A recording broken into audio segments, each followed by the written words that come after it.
दोस्तों UPSC, EPFO, APFC new exam preparation में computer knowledge component को लो हैंगिंग फ्रूट माना जाता है, क्योंकि इस कंपोनेंट से अराउंड 10 क्वेश्चन एग्जाम में आते हैं और काफी स्कोरिंग क्वेश्चन होते हैं। तो कैसे क्वेश्चन एग्जाम में आते हैं, उन्हें हम कैसे अच्छा स्कोर कर सकते हैं और फ्यूचर एग्जाम के लिए हमें क्या लर्निंग लेनी चाहिए, हम इस वीडियो में देखने वाले हैं, क्योंकि यहाँ पर हम सॉल्व करने वाले हैं कंप्यूटर नॉलेज कंपोनेंट के previous year questions for the year 2023 APFC in EOU and EO 2021। तो दोस्तों ये वीडियो आप लोगों के लिए बहुत इंपॉर्टेंट है, लेकिन आगे बढ़ने से पहले मैं आप लोगों से रिक्वेस्ट करूंगा कि भाई अगर आप लोग यूपीएससी, ईपीएफओ, एपीएफसी और एग्जाम की तैयारी कर रहे हैं तो आप लोगों के पास हमारी 1900 मोस्ट इंपोर्टेंट एमसीक्यू बुक पक्का होनी चाहिए, क्योंकि यहाँ पे आप लोगों को special components like accountancy, auditing, insurance, social security, iron labour और कंप्यूटर अवेयरनेस के component wise, chapter wise most important MCQs मिल रहे हैं। और दूसरी बुक में आप लोगों को हर एक क्वेश्चन की डिटेल एक्सप्लेनेशन भी देखने को मिलेगी as per the latest pattern. तो आप लोगों की काफी कंसेप्चुअल अंडरस्टैंडिंग भी बिल्ड होने वाली है, और ये बुक आप परचेज कर सकते हैं अमेजोन से भी और हमारे स्टोर से भी।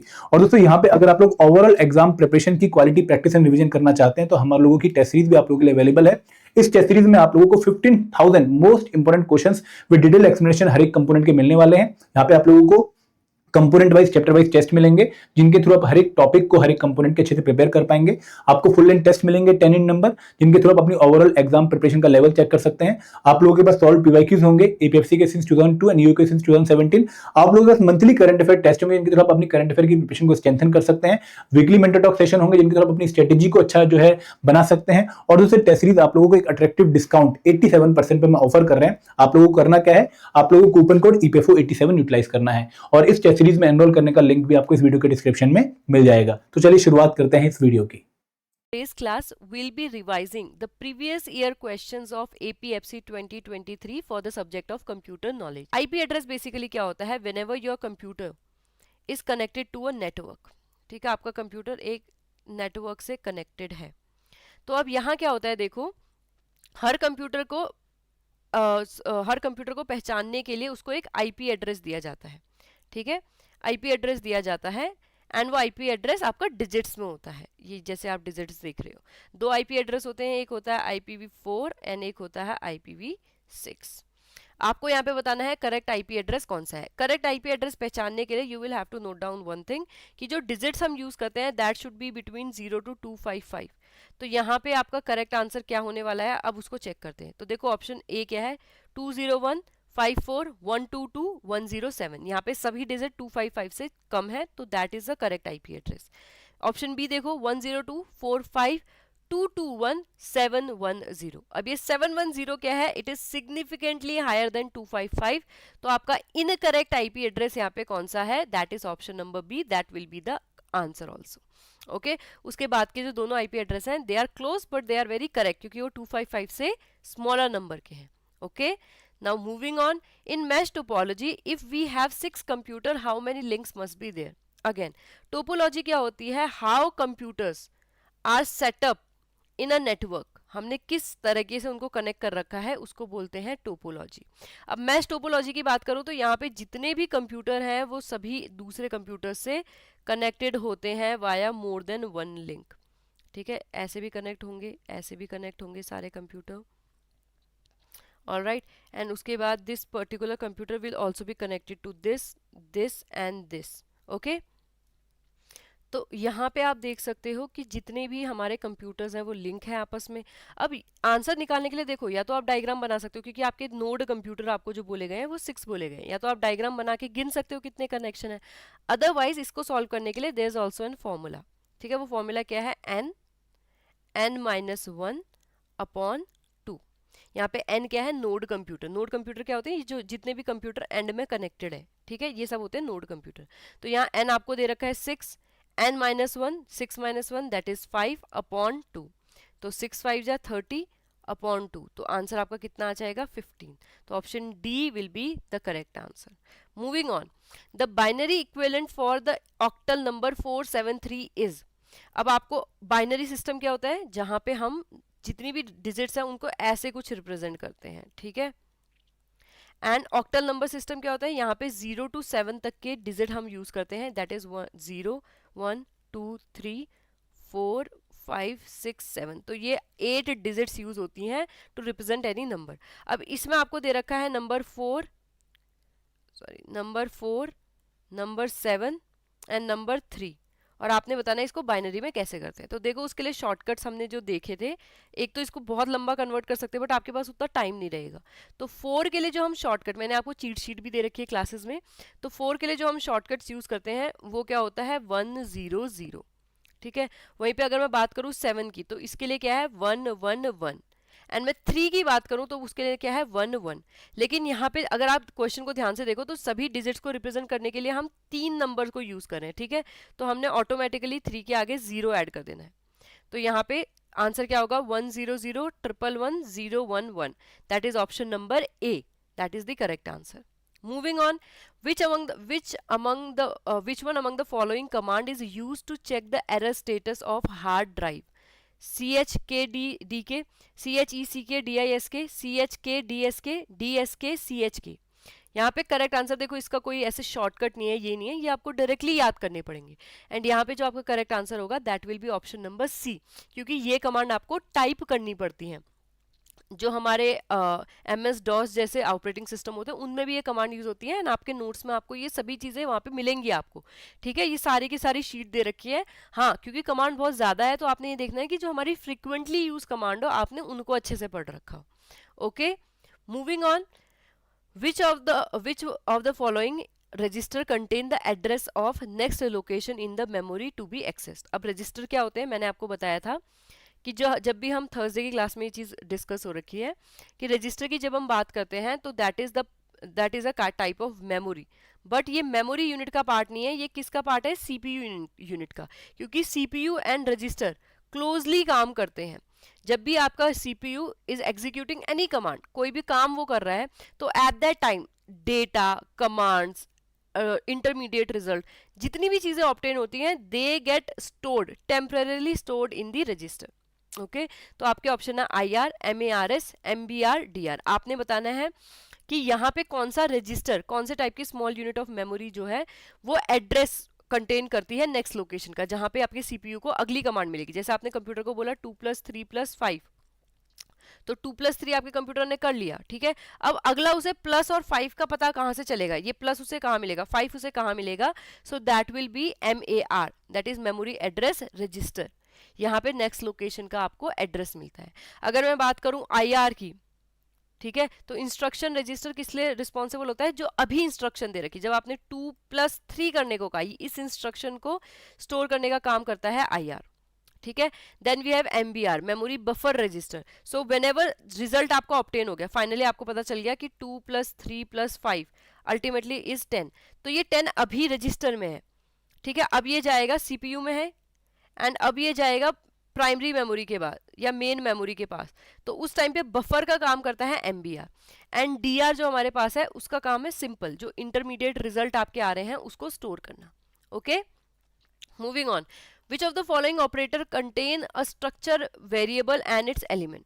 देखो यहाँ पे रादर देन आपको इसका सीधा आंसर पता हो, अगर आप एलिमिनेशन मेथड से जाएंगे तो आप इसके आंसर में इजीली पहुंच पाएंगे। कैसे, मैं बताती हूँ।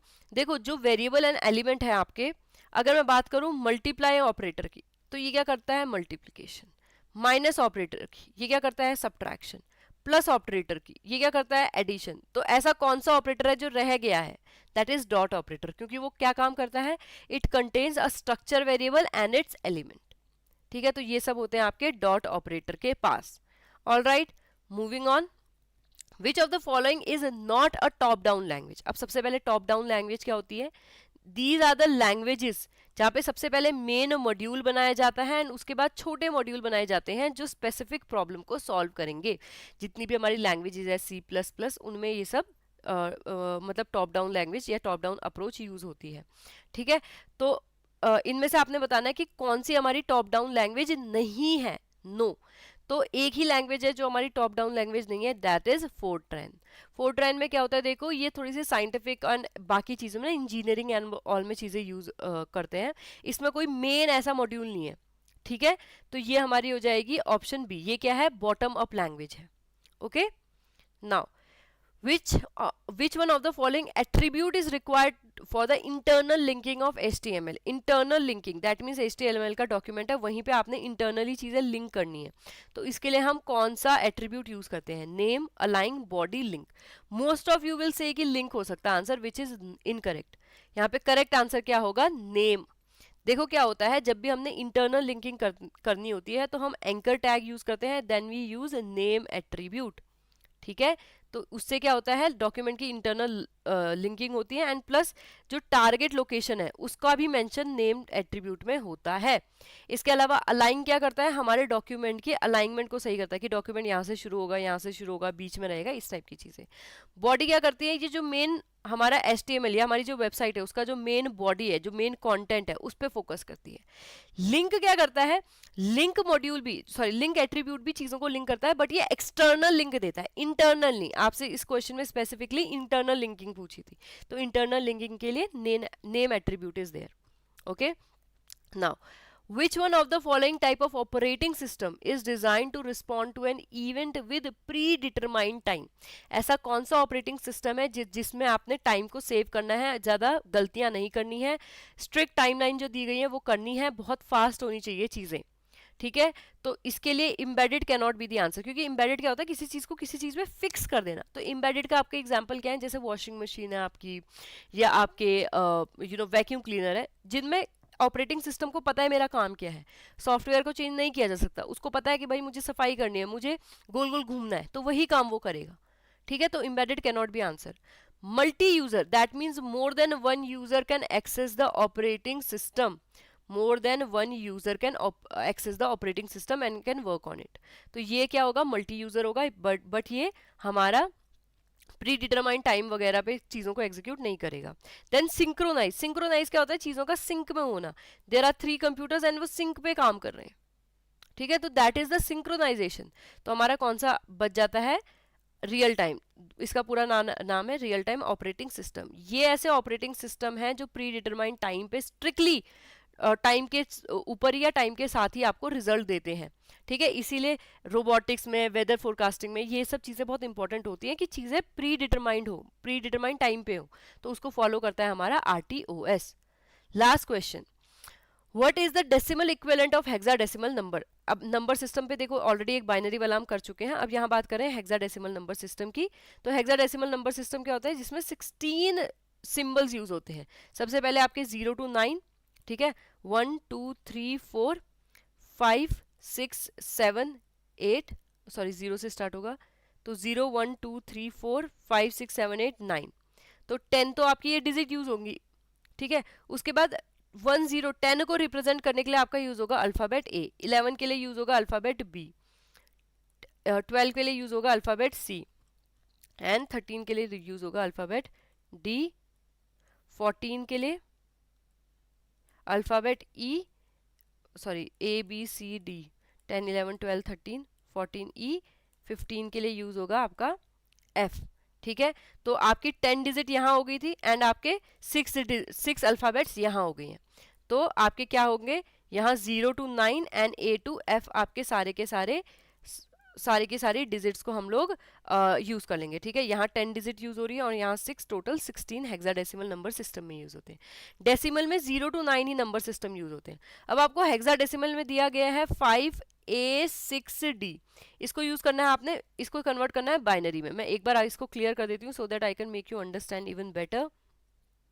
ठीक है, तो अब देखो क्या होगा, 5A6D, सबसे पहले आप इनको एक डिजिट दे दीजिए, 0 1 2 3।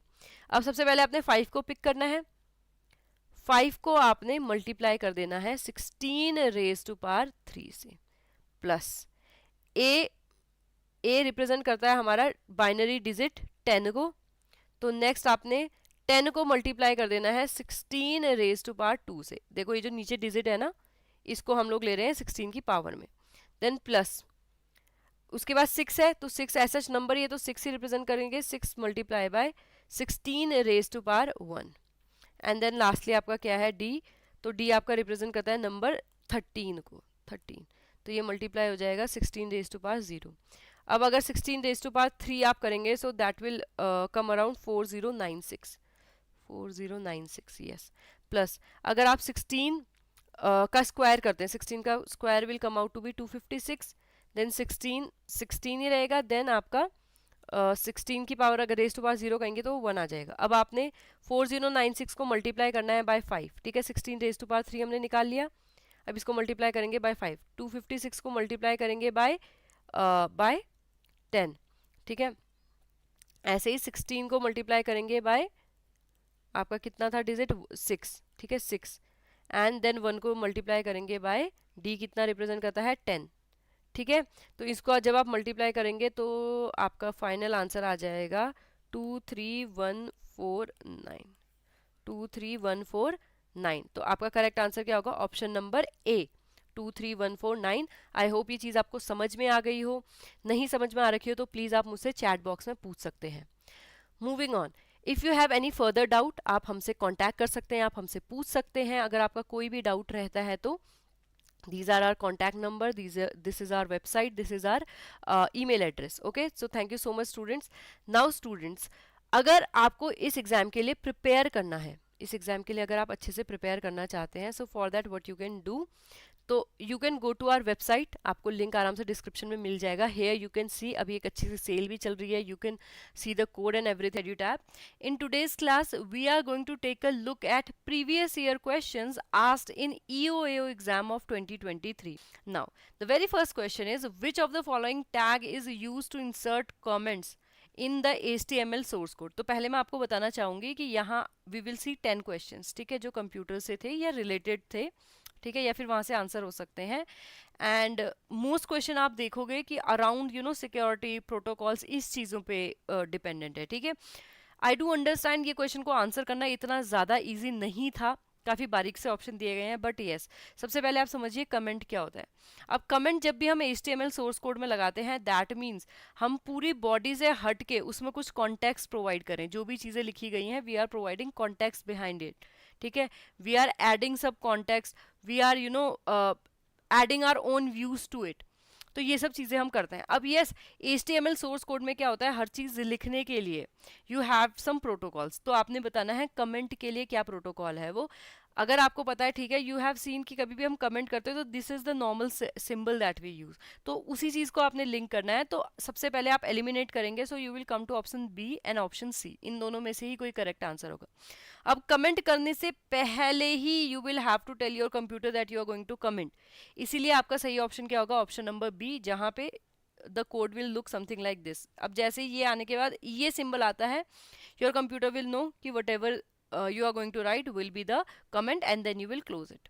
Okay, so option B will be the correct answer. Moving on, which one among the following is used to create an email hyperlink to a web page? आपको ऑप्शन दिए हैं mail, mail to mail, to underscore mail. अब यहाँ पे आपको देखना होगा, देखो यहाँ क्या होता है, if you are using this particular hyperlink, तो क्या होता है, जो आप ईमेल एड्रेस उसके बाद एंटर करेंगी, ठीक है, जो भी सही आंसर है, जो भी आप हाइपरलिंक डालेंगे या प्रोटोकॉल यूज करेंगे, उसके बाद अगर आप अपना ईमेल एड्रेस डालते हो तो वो पर्टिकुलर ईमेल एड्रेस एक हाइपरलिंक बन जाता है, ठीक है। अब आपने वो हाइपरलिंक फॉरवर्ड किया, अगली बार जब आप या कोई भी और उस हाइपरलिंक पे क्लिक करेगा तो डायरेक्टली जो नई प्रोपोजिशन विंडो ओपन होगी उसमें टू के एड्रेस में वो यही वाला ईमेल एड्रेस कॉपी हो जाएगा। जैसे लेट्स से आपने यहाँ पे दबा रखा है xyz@gmail.com, ठीक है, आपने इसका हाइपरलिंक बना दिया। अब जैसे ही इस हाइपरलिंक पे क्लिक किया जाएगा ये कॉम्पोजिशन विंडो ओपन होगी और इसमें ऑलरेडी xyz@gmail.com ये एड्रेस पहले से फीड होगा, ठीक है, एंड उसके बाद नया मेल कंपोज किया जाता है। तो वो कौन सा प्रोटोकॉल है जो हाइपरलिंक बना देगा ईमेल एड्रेस को, that will be mail to, ठीक है, ऑप्शन बी। ये जो मेल टू है ये जब आप एंटर करोगे इसको रीड करते ही आपका कंप्यूटर समझ जाएगा कि आगे वाले को हाइपरलिंक बनाना है। Okay, moving on, in the context of a buffer in memory area और disk, spool refers to what? Spool हम किसे कहते हैं? Simple peripheral operation online, simple peripheral operation offline, simultaneous peripheral operation online, simultaneous peripheral operation offline. The correct answer will be simultaneous peripheral operation online, option number C. अब मैं बताती हूँ ये spool क्या होता है। देखो स्पूल बेसिकली एक प्रोसेस है जिसमें जो आपका डेटा है वो आपकी पेरिफेरल डिवाइसेस, जैसे आपका प्रिंटर हो गया, आपका हार्ड डिस्क हो गई, तो इन जो पेरिफेरल डिवाइस है, peripheral device, input output device जो हम अटैच करते हैं, तो प्रिंटर या फिर आपकी हार्ड डिस्क, ऐसे डिवाइसेस हैं, इनको फीड करने से पहले डेटा को या प्रोसेस करने से पहले डेटा को कहाँ रखा जाता है, एक बफर जोन में रखा जाता है। अब ये क्यों किया जाता है, क्योंकि इससे जो आपकी पेरिफेरल डिवाइसेस हैं उनकी एफिशिएंसी इंप्रूव हो जाती है। अदरवाइज क्या होगा, अगर इस बफर जोन में ना रखा जाए, तो आपने कोई कमांड दे रखी है, ठीक है, जब तक प्रिंटर उसको निकालता नहीं है तब तक आपके कंप्यूटर में कुछ और काम नहीं करेगा, क्योंकि पहले वो चीज़ पूरी होगी, उसके बाद पूरी होनी चाहिए।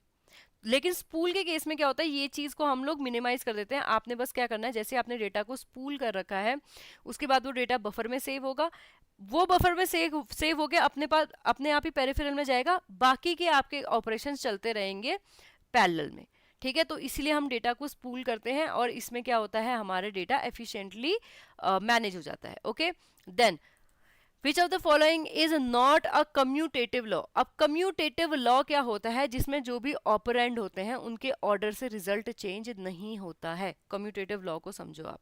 कम्यूटेटिव लॉ क्या है कि आपने यहाँ पे लेट्स से यहाँ पे लिख रखा है नंबर x, यहाँ पे लिखा है y। अब चाहे पहले x आए या चाहे पहले y आए, रिजल्ट हमेशा सेम रहना चाहिए। मैं बहुत ही लेमन टर्म में आपको बता रही हूँ, तो ये आपका कम्यूटेटिव लॉ होता है। अब क्योंकि यहाँ पे इक्वेशन की तरह दे रखा है, तो इसका मतलब यही है कि पहले a आए या पहले b आए, ठीक है, वो दोनों क्या हो गए, रिजल्ट हमेशा सेम रहेगा। तो क्या हम जब a को b से मल्टीप्लाई करते हैं, वो सेम होता है जब हम b को a से मल्टीप्लाई करते हैं। आप यहाँ पे चाहे तो कोई नंबर रख सकते हो, यहाँ पे 6 रख लीजिए, यहाँ पे 3 रख लीजिए, अगेन यहाँ पे 3, यहाँ पे 6, तो 3 मल्टीप्लाई बाय 6 भी जब आप यहाँ पे कर रहे हैं, क्या आंसर सेम आता है, यस, 6 3 जा 18, 3 6 जा 18, तो ये तो लॉ सही है, ठीक है। सिमिलरली आप a एंड b को प्लस माइनस में लेके प्लस प्लस में करके ले लीजिए, तो 6 + 3 क्या इक्वल टू होता है 3 + 6 के, 6 + 3 9, 3 + 6 9, यस। अब अगर हम ये, क्योंकि a और d ये दोनों सेम है, तो ये भी ऑटोमेटिकली आंसर नहीं होगा, क्योंकि ये भी एक कम्यूटेटिव लॉ है। अब चलते हैं सी में। सी में बोला गया है a - b and b - a। आप सिंपल लॉजिक लगा लो, 6 - 3 क्या ये इक्वल होता है 3 - 6 के, 6 - 3 आपका कितना हो जाएगा, ये हो जाएगा 3, और वैसे ही आप 3 - 6 करेंगे, ये कितना आएगा -3। क्या -3 और 3 इक्वल होते हैं, नहीं, तो यहाँ पे आपका ये ऑप्शन गलत हो जाएगा। तो करेक्ट आंसर आपका यही बनेगा, क्योंकि इसमें आपसे जो पूछा गया वो है not a commutative law, so this is not a commutative law, ठीक है। तो option C will be the correct answer. Moving on, which OSI layer is responsible for managing the communication between computers in the network. अब सबसे पहले आपको ये देखना होगा आपसे किन लेयर्स की बात की जाती है। जब भी हम ऑपरेटिंग सिस्टम की बात करते हैं, ऑपरेटिंग सिस्टम क्या होता है, कुछ लेयर्स से बनता है, ठीक है, कुछ लेयर्स इन्वॉल्व होती हैं ऑपरेटिंग सिस्टम को बनाने में। हर लेयर एक तरह का टास्क करती है, ठीक है। जैसे कोर क्या है, कोर वैल्यूज डिपेंड करता है कि बेसिकली आपका जो सिस्टम है या जो आपका ऑपरेटिंग सिस्टम है वो क्या चीज़ें मैनेज करवाएगा, पेरिफेरल डिवाइस अटैच होंगे कि नहीं होंगे, उसमें GUI काम करेंगे कि कमांड काम करेंगे, इस तरह की चीज़ें, ठीक है, आपका ऑपरेटिंग सिस्टम देखता है।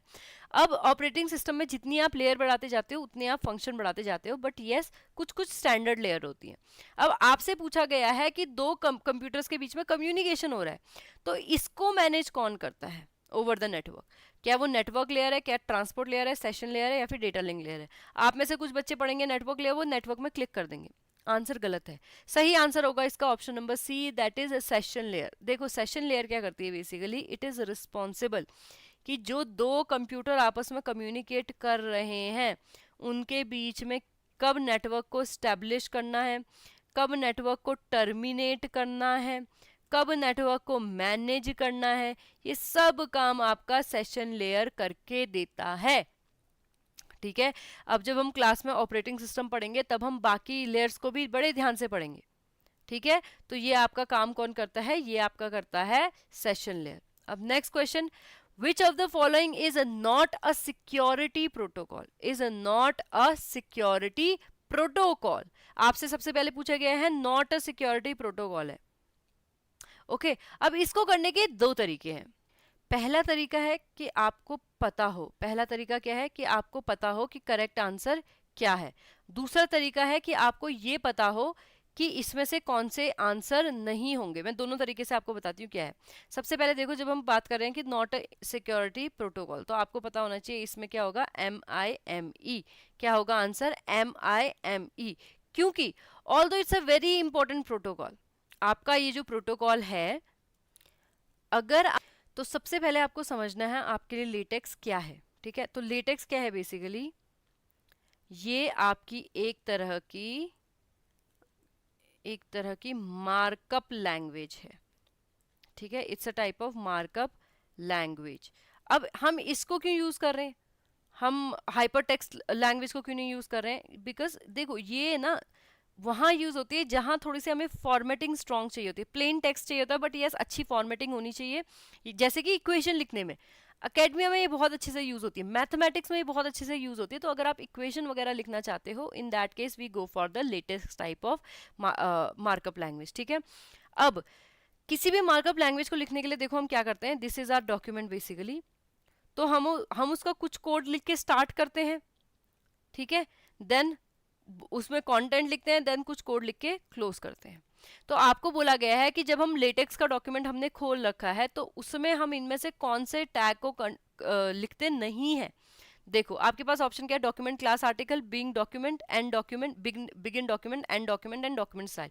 अब थोड़ा सा थोड़ा सा मतलब हर बार नहीं हो सकता है, बट यहाँ पे देखो क्योंकि बिगिनिंग और एंड के लिए आपको एक एक कोड दे रखा है, तो ये तो सही होगा। ठीक है, शुरुआत में एंटर करने से पहले कि कैसे कंप्यूटर पहचानेगा कि आप किस लैंग्वेज में लिख रहे हो, उसके लिए हमें क्या यूज करना चाहिए, डॉक्यूमेंट क्लास आर्टिकल यूज करना चाहिए कि डॉक्यूमेंट स्टाइल आर्टिकल। तो आपका करेक्ट आंसर होगा डॉक्यूमेंट क्लास आर्टिकल। इसीलिए जो अकेला टैग हम यूज नहीं करते हैं, that is option number D, document style article. मैं आपको थोड़ा सा और इजी करके बता देती हूँ। देखो अगर मैं लेटेक्स में कुछ लिखना चाहती हूँ, so how I will start my document, I will start it like document class bracket article. ठीक है, I write it like this, then I write document begin, फिर ब्रैकेट में एक्चुअल में आई राइट डॉक्यूमेंट। ठीक है, then I let say write E is equal to M C square, या A square plus B square is equal to A square plus B square is equal to A plus B A minus B. ठीक है, ऐसे कुछ I write the equation, then I just close the document by saying end document. ठीक है, so this is the way I write in the LaTeX language, ताकि मेरा computer उसको समझ के डिकोड कर सके। तो इसमें मैं टैग डी जो है डॉक्यूमेंट स्टाइल आर्टिकल वो नहीं यूज करती हूँ, ये प्लेन टेक्स्ट के लिए होता है, इसमें स्टाइलिंग की जरूरत ही नहीं है, तो स्टाइल को मैं अवॉइड करती हूँ। ठीक है, so this is how the LaTeX language works. Now the decimal equivalent of 11012 is, basically आपको सबसे पहले ये पता होना चाहिए कि जब यहाँ बेस 2 का है, that means this is a binary language. तो ये क्वेश्चन आपसे बेसिकली पूछ रहा है कि बाइनरी लैंग्वेज को कैसे हम कन्वर्ट करें डेसिमल में। ठीक है, ये आपके ऑप्शन है, कैसे सॉल्व करें। देखो इसमें नंबर नोट करो, क्या है 1101 और बाइनरी में है, तो इनको क्या करो आप ना, इनको यहाँ से ऐसे इंडिविजुअल लिखना शुरू करो, 1101। अब ये जो 1 है इसको मल्टीप्लाई कर दो आप 2 टू पावर माइनस 1 से, देन इसको मल्टीप्लाई कर दो 2 टू पावर माइनस 2 से, देन आप इसको मल्टीप्लाई कर दो 2 टू पावर माइनस 3 से, देन 2 टू पावर माइनस 4 से। ठीक है, अब जब आप इसको ऐसे लिखोगे तो इट विल कम अराउंड 1/2। इसको सॉल्व करोगे तो क्या आएगा, 2 टू पावर 1 है, माइनस 1 है, तो ये कुछ ऐसे लिखेंगे आप, तो आंसर आएगा 0.5। ठीक है, देन 2 टू पावर माइनस 2 को ऐसे ही सॉल्व करेंगे तो आएगा 0.25, क्योंकि ये क्या हो जाएगा 1/4 हो जाएगा, तो ऐसे आप इसको सॉल्व करेंगे। देन ये 0 से मल्टीप्लाई कर रहे हैं कुछ भी, तो आंसर आएगा 0। Lastly 1/2 to power 4। ठीक है, आप ये करेंगे तो आंसर क्या आएगा 0.0625। ठीक है, so this will be the correct answer. Okay, अब आपने इन सबको क्या कर देना है, ऐड कर देना है। आप इनको क्या कर देंगे, ऐड कर देंगे।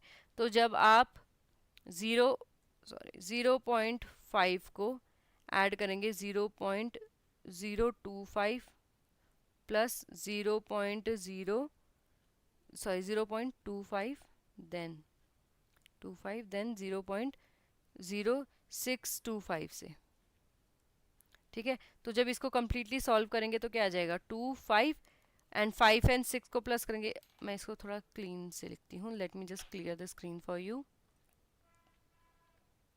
ओके, सो यहाँ देखो, तो सबसे पहले हमारे पास था 1, तो इसको हमने मल्टीप्लाई किया 2's to power -1 से। देन वी हैड 1 अगेन, इसको हमने मल्टीप्लाई किया 2's to power -2 से। देन वी हैड 0, इसको हमने मल्टीप्लाई किया 2's to power -3 से। देन वी हैव 1 अगेन, इसको हमने मल्टीप्लाई किया 2's to power -4 से। जब हमने 2 - 1 इसको सॉल्व करेंगे तो इसको कुछ ऐसे लिखेंगे, तो आंसर आ जाएगा 0.5 प्लस ऐसे ही इसको लिखेंगे 0.2's to power 2, that means 2's to power 1/4, इसका आ जाएगा 0.25। ऐसे इसको 0 से करेंगे तो ये आ जाएगा 0 ही, एंड इसको करेंगे 1/2's to power 4, तो ये आ जाएगा 1/32, ठीक है, नॉट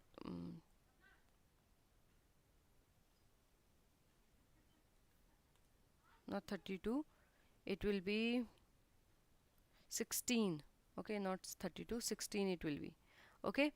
तो उसके बाद देखो, उसके बाद इसको जब हम सॉल्व करेंगे ये आ जाएगा 0, इसको हम सॉल्व करेंगे ये आ जाएगा 0.0625, ठीक है।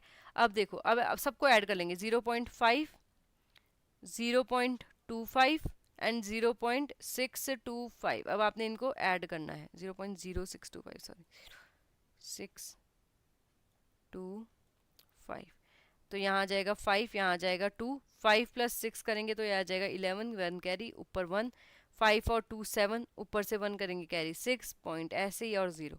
तो आपका करेक्ट आंसर क्या हो जाएगा, ऑप्शन नंबर डी। अब ये क्वेश्चन मैंने आपको इतना करके क्यों दिखाया, क्योंकि स्टूडेंट्स अगर आपको स्कोर करना है, प्लीज़ नंबर सिस्टम वाला चैप्टर आप अच्छे से रिवाइज करके ले जाइए, जितने भी कन्वर्जन्स वगैरह होते हैं इनको अच्छे से देख के करके ले जाइए। Okay, now moving on, in a worksheet which of the following is not a cell referencing style, relative referencing, real time referencing, absolute referencing and mix referencing. अब मैं सबसे पहले आपको बता देती हूँ, जब हम रेफरेंसिंग की बात करते हैं किसी भी सेल में, रोज एंड कॉलम्स होती हैं। अगर वर्कशीट की बात कर रहे हैं तो रोज एंड कॉलम से बनती है worksheet, and this is a cell. अब जब मैं इस सेल का रेफरेंस दे रही हूं किसी और सेल के लिए, ठीक है, और ये सेल अब मैं कहीं पे भी ले जाऊं, इसकी पोजीशन में कहीं पे भी चेंज करूं, लेकिन हमेशा रेफरेंस यही रहेगा, तो इसको कहते हैं रिलेटिव, नहीं सॉरी, ये एक सेल है और जब मैं इसको कहीं पे भी ले जा रही हूं इसका रिलेशन यहीं पे रहेगा, इसको कहते हैं एब्सोल्यूट। इसको क्या कहते हैं, एब्सोल्यूट रेफरेंस, ठीक है। एब्सोल्यूट रेफरेंस में बेसिकली क्या होता है, ये आपकी एक वर्कशीट है लेट्स से, ठीक है, इसमें कुछ आपके कॉलम्स हैं और कुछ रोज हैं। मैंने पर्टिकुलरली इस रो को सिलेक्ट कर लिया और इस रो का रेफरेंस दे दिया मैंने इस वाली रो में।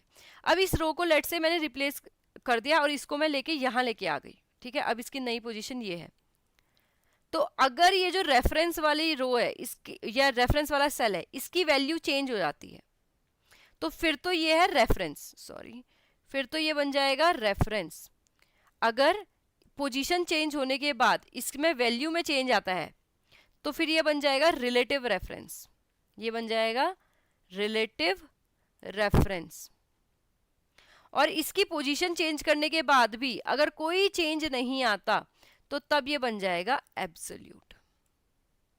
आई होप ये दोनों चीजें आपको समझ में आ गई हो। लेट्स से ये मेरा एक वर्कशीट है, मैंने इस वाले टेबल पे लिखा है 5 और इसी टेबल का रेफरेंस देके, इस टेबल का रेफरेंस देके मैंने यहाँ पे लिखा कि इसमें +3 कर दो और मेरा आंसर आ रहा है 8, क्योंकि 5 + 3 8 है।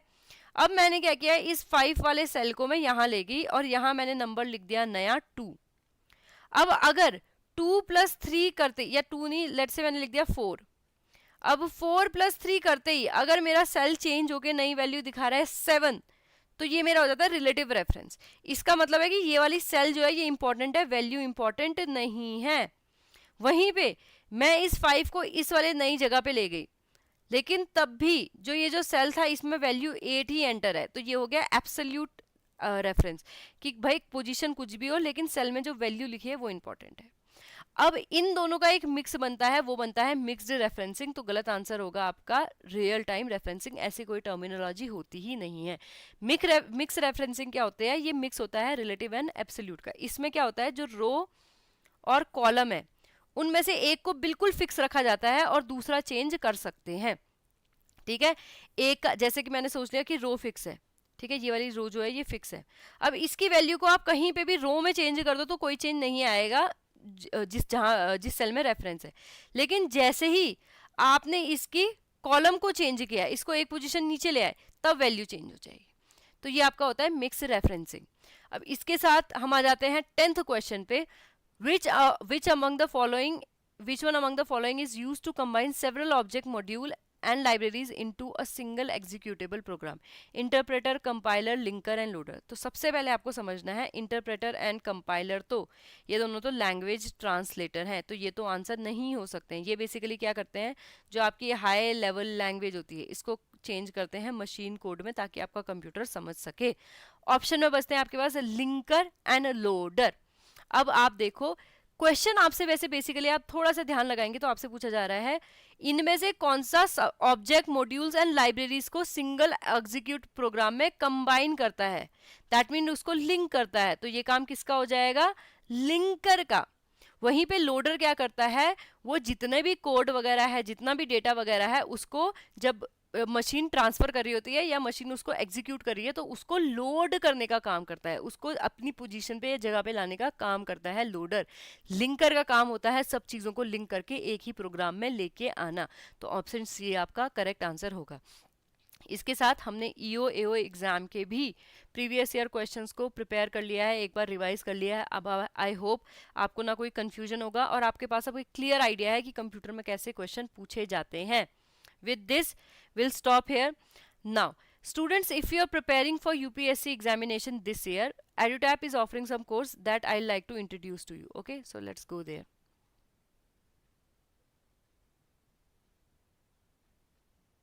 Now, this is basically our course, and here you can see you will get a complete idea of this course here. You just need to see this. Here you will get video lecture, you will get live classes, you will get study notes, you will get test series, doubt solving and one-on-one mentorship. Okay, इस course में आप basically decide कर सकते हो whether you want to go for the test series.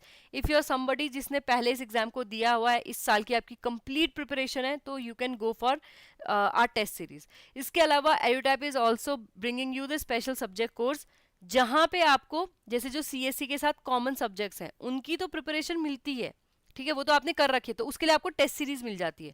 But जो आपके special subject हैं जो इस एग्जाम में आ रहे हैं आपके यूपीएससी ईपीएफओ में, जैसे कि आपके स्टैट्स, अकाउंटेंसी और बाकी जो आप देख रहे हैं, तो अगर आपको ये है कि ठीक है मेरे बाकी में मुझे सिर्फ टेस्ट चाहिए लेकिन इन सब्जेक्ट की मुझे प्रिपरेशन भी चाहिए, मुझे कॉन्सेप्ट नोट्स चाहिए पढ़ने के लिए, मुझे लाइव क्लासेस चाहिए समझने के लिए, मुझे चैप्टर वाइज टेस्ट चाहिए अपनी प्रिपरेशन को देखने के लिए, so you can go for our special subject course. But if you are somebody बिल्कुल स्क्रैच से प्रिपेयर कर रहे हो बहुत अच्छे से इस एग्जाम के लिए, आप लिमिटेड टाइम में आप अपना बेस्ट प्रिपेयर करना चाहते हो, तो उसके लिए EduTap is offering master course for all the subjects, जहाँ पे आपको सभी सब्जेक्ट्स की A to Z बेसिक से हम प्रिपरेशन कराएंगे एंड एग्जाम लेवल की जो बेस्ट प्रिपरेशन आप लिमिटेड टाइम में कर सकते हो वो हम करके देंगे। सारे सब्जेक्ट की live classes, concept notes, chapter wise test along with complete जो चीज़ें आपको टेस्ट सीरीज में मिलती हैं वो सब यहाँ पे ऑलरेडी आपको मिलेंगी। ठीक है, तो कोर्स के बारे में ज़्यादा जानने के लिए you can just click on the course. Okay, so you can just click it and then you will be able to see कि आपको यहाँ पे क्या क्या चीज़ें ऑफर हो रही हैं, you will be able to see prices and you just need to go for buy now and then you will be able to you know get this course and आप लाइव क्लासेस एंड बाकी चीज़ों को अच्छे से attend कर पाओगे। ठीक है, आप कूपन अप्लाई करने के लिए कूपन कोड आप पहले पेज में देख सकते हैं, कूपन अप्लाई करने के लिए आप यहाँ पे कूपन को अप्लाई कर सकते हैं। With this all the best for your examination, prepare well for your examination. I hope आप अच्छे से तैयारी कर रहे हो और आपका एग्जाम भी बहुत अच्छा जाएगा। Thank you. Welcome to today's session. Today we'll be covering the previous year questions of UPSC, EPFO, EOAO exam 2020 special courses and our master course. Okay. So please do check out our website and also check out the offer that you are getting. Now students, let's begin with the very first question. Which one of the following basic operations raw input data into for converting the useful information is not performed by all computers? Yes, इसमें language देखो, आपको question को 2 बार पढ़ने की जरूरत है. Basically यहाँ पूछा जा रहा है कि ऐसा कौन सा ऑपरेशन है जो सभी कंप्यूटर नहीं करते. अब इस कंप्यूटर में होता क्या है, बेसिक रॉ इनपुट डेटा को कन्वर्ट किया जाता है यूजफुल इंफॉर्मेशन में.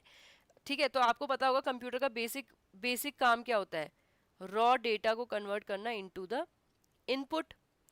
अब इस काम में बहुत सारे स्टेप्स होते हैं, तो इनमें से कौन सा स्टेप कंप्यूटर के लिए एब्सोल्यूट नेसेसिटी नहीं है. दूसरी लैंग्वेज में आपसे ये पूछा जा रहा है. Your option are inputting, storing, switching and outputting. अब यहाँ पे इफ यू नो इनपुटिंग क्या होता है, inputting basically getting the data या फिर इनपुट से इनपुट डिवाइसेस को यूज करते हुए डेटा को लेना, जिसको हम कहते हैं रॉ डेटा. ठीक है, उसके बाद इसकी प्रोसेसिंग होती है. प्रोसेसिंग के बाद डेटा किस में कन्वर्ट हो जाता है, यूजफुल फॉर्मेट में, जिसको हम कहेंगे इंफॉर्मेशन. और आउटपुटिंग बेसिकली क्या होता है, इस इंफॉर्मेशन का प्रोड्यूस होना इज आउटपुटिंग, और getting the output is outputting. ठीक है, देन ये जो डेटा आ रखा है इसको किया जाता है स्टोर. ठीक है, स्टोर किस में किया जाता है, वेरियस डिवाइसेस में, आपकी प्राइमरी मेमोरी, सेकेंडरी मेमोरी, इनमें स्टोर किया जाता है डेटा को. अब ये सभी क्या है, वेरी बेसिक स्टेप है जो हर कंप्यूटर को करने ही है कि इनपुट को फाइनली उसको कन्वर्ट करना है आउटपुट में और उस डेटा को स्टोर करना है. तो इनमें से कौन सा काम नहीं है जो बेसिक नेसेसिटी नहीं है, that is switching. So option C will be the correct answer. Okay, I hope इसका आंसर आपने सही दिया हो. बहुत ही बेसिक क्वेश्चन था, बट यहाँ पे लैंग्वेज थोड़ी सी ट्रिकी थी.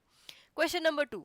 विच one of the following memories is extremely fast and acts as a high speed buffer between CPU and main memory? तो इनमें से कौन सी मेमोरी है, हमने बेसिकली रैम, रोम, कैशे, रजिस्टर, ये 4 टाइप की मेमोरी पढ़ी थी. तो हायरार्की के अकॉर्डिंग आपने बताना है इनमें से कौन सा बफर का काम करता है, किसके बीच में, CPU and your main memory. Main memory को और क्या हम बोलते हैं, हम बोलते हैं प्राइमरी मेमोरी. कंप्यूटर जितना भी काम करेगा या सीपीयू जितनी भी डीलिंग करेगा, उसको जितना भी डेटा चाहिए होगा वो मेन मेमोरी से आएगा. पर जब हम लगातार एक काम को बार बार सेम उसी पोजीशन पे जाके कर रहे हैं, तो हमारा कंप्यूटर क्या करता है, उसके लिए एक शॉर्टकट क्रिएट कर देता है जिससे स्पीड एक्सेस हो जाए. कि इतना लंबा पार्ट ढूंढने की बजाय उसे पता है कि ये इसी डेटा के बारे में सोच रहे होंगे या इन्हें इसी इन्फॉर्मेशन की ज़रूरत है, तो डायरेक्टली मेन मेमोरी से क्या कर लेते हैं, शॉर्टकट क्रिएट कर लेते हैं. तो वो shortcut he kind of buffer होता है. तो यहाँ पे रैम एंड रोम आपकी प्राइमरी मेमोरी है, तो ये आंसर नहीं हो सकते हैं. फ्लैश मेमोरी आंसर नहीं होगा. The absolute correct answer will be the cache memory. Okay, option D will be the correct answer. Moving on. Which one of the following is not a web browser? Not a web browser, इनमें से कौन सा है जो web browser नहीं है, जो basically आपके, अगर आपको कोई भी टॉपिक ढूंढना है तो उससे रिलेटेड वेब पेज ढूंढने में हेल्प नहीं करता है? Is it internet explorer, Firefox, fedora, और इज इट गूगल क्रोम? तो आपने इसमें से इंटरनेट एक्सप्लोरर सुना होगा, फायरफॉक्स सुना होगा, गूगल क्रोम सुना होगा. इंटरनेट एक्सप्लोरर अब कंटिन्यू नहीं है, डिसकंटिन्यू कर दिया गया है. तो करेक्ट आंसर आपका क्या होगा, फेडोरा. आपने कभी नहीं सुना होगा, और क्योंकि ये एक वेब ब्राउजर है भी नहीं, so option C will be the correct answer. Moving on. Which one of the following represent 1 GB of information? 1 GB information को हम और क्या कह सकते हैं, आपने बताना है. तो बेसिकली इसके लिए आपको हायरार्की पता होनी चाहिए कि 1 GB में डैश MB होते हैं, 1 MB में डैश KB होते हैं. ठीक है, अगर आपको ये इन्फॉर्मेशन पता है तो आपको हायरार्की पता होगी कि ठीक है, सारे बाइट्स मिलके KB बनाते हैं, पहले बिट मिलके बाइट बनाते हैं, बाइट समटाइम निबल बनाते हैं, अदरवाइज के बनाते हैं KB, किलोबाइट्स बनाते हैं, फिर किलोबाइट, MB, GB, ऐसे करके ही TB, XB, ऐसे करके इन्फॉर्मेशन आगे आगे चलती रहती है.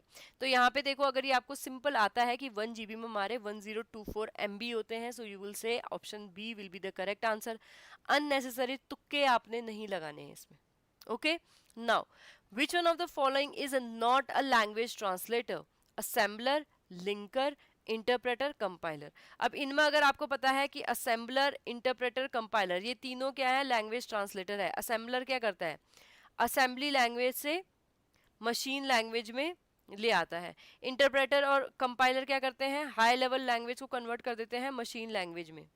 ठीक है, इसमें से सिर्फ एक लिंकर बचा है जो एक लैंग्वेज ट्रांसलेटर नहीं है। ट्रांसलेशन में हेल्प करता है यस, बट खुद में एक ट्रांसलेटर नहीं है।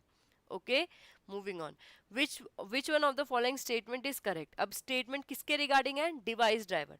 A device driver of output devices. किसका डिवाइस ड्राइवर? आउटपुट डिवाइस का। ये क्या काम करता है? Interprets input provides by the user into computer usable form, interprets computer output into user understandable form, translate user input into output device, facilitates user to communicate with output devices। आपने simple answer देना है यहाँ पे। Basically हमारा device driver क्या करता है? हमारा जो कंप्यूटर है उसके इंटरैक्शन को पॉसिबल बनाता है आउटपुट डिवाइसेस के साथ। अगर हम आउटपुट ड्राइवर की बात करें, बेसिकली पेरिफेरल, चाहे वो इनपुट हो आउटपुट हो, अगर आपने ये डिवाइस कंप्यूटर में कनेक्ट कर दी है और इसका कोई ड्राइवर नहीं है तो हमारा कंप्यूटर उस डिवाइस को रिकॉग्नाइज नहीं करेगा, उसके कोई फंक्शन हमारे कंप्यूटर में नहीं होंगे। किसी भी डिवाइस को फंक्शनल बनाने के लिए उसका ड्राइवर हमारे पास होना चाहिए। तो यहाँ पे आपको देखना होगा बेसिकली ये क्या करता है, हमारा ऑप्शन सी जो ट्रांसलेट करता है इनपुट को आउटपुट डिवाइसेस में। इनपुट कहाँ से आएगा? कंप्यूटर से आएगा। अब उस इनपुट को आउटपुट डिवाइस तक कौन पहुंचाएगा? मैं आपको एग्जांपल देती हूँ। आपने कंप्यूटर से पूछा 2+2। अब कंप्यूटर ने अपनी मशीन लैंग्वेज में बोला कि आंसर इज 4। ठीक है, आंसर इज 4। अब आपको ये 100 देख के 100 देख के लगेगा कि 100 लिखा हुआ है अगर आप डायरेक्ट देखोगे, बट जब आप इसको कन्वर्ट करोगे तो आपको पता चलेगा the correct answer it is trying to say is 4। ठीक है, तो ये आपको कब ये कन्वर्टर, ये आउटपुट आपका आ चुका है, लेकिन इसको आप तक या फिर आउटपुट डिवाइस तक जो मॉनिटर आपका डिस्प्ले करेगा उस तक पहुंचाने का काम कौन करेगा? ये करेगा आपके आउटपुट ड्राइवर। ठीक है, बाकी इनमें ऐसा कोई काम है नहीं जो आउटपुट ड्राइवर करते हैं। Okay, now which one of the following register is used to keep track of next instruction to be executed? Basically again register बहुत ही important part है आपके इस UPSC EPFO के एग्जाम में। तो रजिस्टर से रिलेटेड एक important क्वेश्चन आता ही है। तो यहाँ पे आप बेसिकली आपसे पूछा गया है कि जब ऐसा कौन सा रजिस्टर है जो ये बताएगा कि नेक्स्ट इंस्ट्रक्शन कौन सी एग्जीक्यूट करनी है। आपने अपने कंप्यूटर को बोला 2+2 +3+5 कर दो। अब आपके कंप्यूटर को क्या पता कि 2 में पहले मैं 2+ करूं कि 3+ करूं कि 5+ करूं। ठीक है, वो आपका ये रजिस्टर बताएगा कि नहीं अगला प्लस कर 2 को, फिर अगला प्लस कर 3 को, फिर अगला प्लस कर 5 को। तो वो कौन सा रजिस्टर होता है? तो बेसिकली वो आपका होता है PC, that is program counter. ये रजिस्टर होता है। ठीक है, तो ये आपने डायरेक्ट ध्यान रखने हैं। बाकी मैं memory address register, memory buffer register, data register की बात करें तो मेमोरी एड्रेस रजिस्टर बेसिकली आपका क्या करता है, जो नेक्स्ट इंस्ट्रक्शन का एड्रेस होता है कि कहाँ से आपको ये 2 डिजिट कहाँ ढूंढनी है, प्लस कहाँ ढूंढना है, तो ये डेटा स्टोर करके रखता है आपके पास MAR, आपका मेमोरी एड्रेस रजिस्टर। बफर क्या करता है, आपके इनपुट डिवाइस और जो आपका रिजल्ट आया उसके बीच में बफर का काम करता है कि आपका जो आंसर आ रखा है 4 उसको आउटपुट डिवाइस में डिस्प्ले होने से पहले कौन स्टोर करके रखता है? आपका मेमोरी बफर रजिस्टर। ठीक है, ऐसे मेन मेमोरी में कोई चीज़ आप स्टोर करना चाहते हो उसको फॉर द टाइम बिंग कौन स्टोर करके रखता है? Memory buffer register. Okay, so I hope ये आपको तीनों चीज़ें समझ में आएंगी। मेमोरी डेटा रजिस्टर में बेसिकली कि आपको नेक्स्ट इंस्ट्रक्शन के लिए डेटा कहाँ से मिलने वाला है ये होता है। Okay, now which one of the following is not an audio file format? MIDI, WAV, SFW, or is it SWF, sorry, or is it MPEG? अब यहाँ पे आपको सिंपल पता होना चाहिए आपका करेक्ट आंसर क्या है, मिडी, दैट इज MIDI। आपके जो MIDI या मिडी या मिड दोनों ही इसको बोलते हैं, एक्सटेंशन फाइल की फॉर्मेट की एक्सटेंशन होती है। अगर ये दोनों एक्सटेंशन लगी हुई है इसका ये मतलब है कि जो आपकी फाइल है उसमें कोई एक्चुअल ऑडियो नहीं है, उसमें इंफॉर्मेशन है related to the note that will be played. ठीक है, इसका काफ़ी छोटा साइज होता है क्योंकि इसमें सिर्फ नोट से रिलेटेड कि वो साउंड प्ले कैसे होगा, ठीक है, इसकी इंफॉर्मेशन होती है रादर देन कि एक्चुअल ऑडियो। और एक्चुअल ऑडियो इसमें नहीं होता है, तो आपका आंसर क्या हो जाएगा, option number A, that is MIDI. Okay, moving on, which one of the following denotes a sequential electronic circuit that is used to store one bit of information? इनमें से कौन सा एक बिट इंफॉर्मेशन को store करके रखता है सबसे छोटी यूनिट में? The correct answer will be flip flop. Flip flop basically क्या करता है, आपका स्टैटिक है, काफ़ी स्टेबल स्ट्रक्चर होता है जो आपके एक बिट इंफॉर्मेशन को, अब वो बिट या तो 0 में होगी या तो 1 में होगी, यानी मशीन लैंग्वेज में होगी, उसको स्टोर करके रखता है आपका फ्लिप फ्लॉप, ये आपको डायरेक्ट क्वेश्चन है, अगर पता है तो आप जवाब देंगे, नहीं पता है तो आप इसको स्किप करेंगे। Okay, moving on. What is the equivalent decimal value of binary number 101110? इसको सॉल्व करने के लिए देखो, again and again I have told you कि नंबर सिस्टम में से आपके क्वेश्चन आते ही हैं।